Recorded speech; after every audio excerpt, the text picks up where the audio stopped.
Good morning, Chamberlain.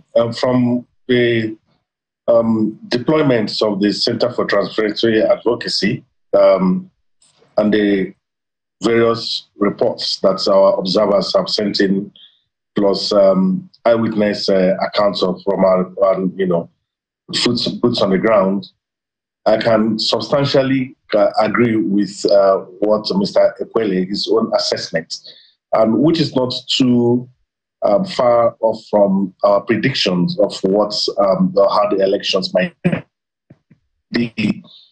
It was an election that was an anticlimax, if you ask me. Anticlimax in terms of the security concerns, the build-up to the elections. Many observers have felt that it was going to be, or there was going to be a breakdown in security leading to violence. But even though there were pockets of violence here and there, it turned out as we expected or predicted that it was going to be a bazaar of sorts. Well, could you just tell us, what were those indications? Both selling and buying. Pardon me, what did you see that made you predict that it was going to turn out the way it did? First, you have to look at antecedents. In 2016, there was a build-up of this nature, but then surprisingly, and I was on ground then, turns out that there was a kind of agreement between the various actors to just go for the highest bidder. So the set-up camps were openly where votes were being traded, and then the security just looked on by. And 4 years later, in fact, in those states, the menace of vote buying came to the fore.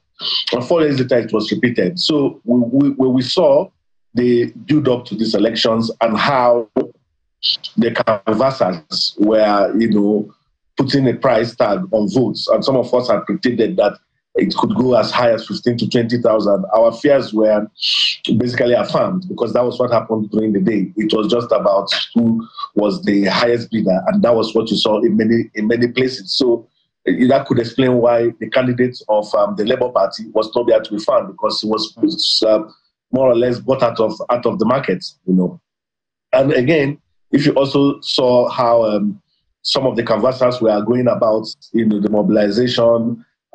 Even buying up people's voters cards, the biometric cards, you just realize that it was going to be that way. So these were the indicators we had to show that the elections was going to be, as usual, a buyers and sellers market affair. Again, with regards to security, I would say that the security more or less were a little bit professional, even though towards the end of the election, to doing collation, they began to act in a partisan manner, giving cover to various infractions that you would expect that they would have arrested those individuals. And then with regards to the performance of the electoral management body, I would say that we were satisfied with the fast upload of results from the polling units. And I think by 11 p.m. of that night, the IRF had turned out about 96% of the results. However, looking at the results being uploaded, and you had concerns when the number of accredited voters and the number of eventual voters, when there are serious discrepancies there, then that tells you, in fact, this election is supposed to soft on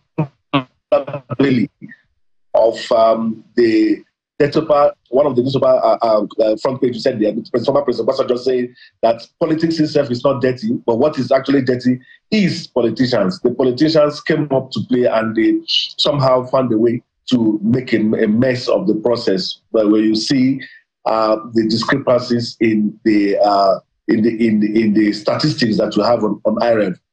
You would also have expected that with regards to the issues of early deployment, there was an issue of INEC officials complaining about no security cover for them. When the NURTW people eventually arrived, there was no security to convey the EMB officials to the various polling units. And so this accounted for some of the delays. But overall, I think we can do better. I think every stakeholder in the process need to sit down and ask themselves serious questions. If we were going to spend all this kind of money, and then at the end of the day, the process is compromised this way.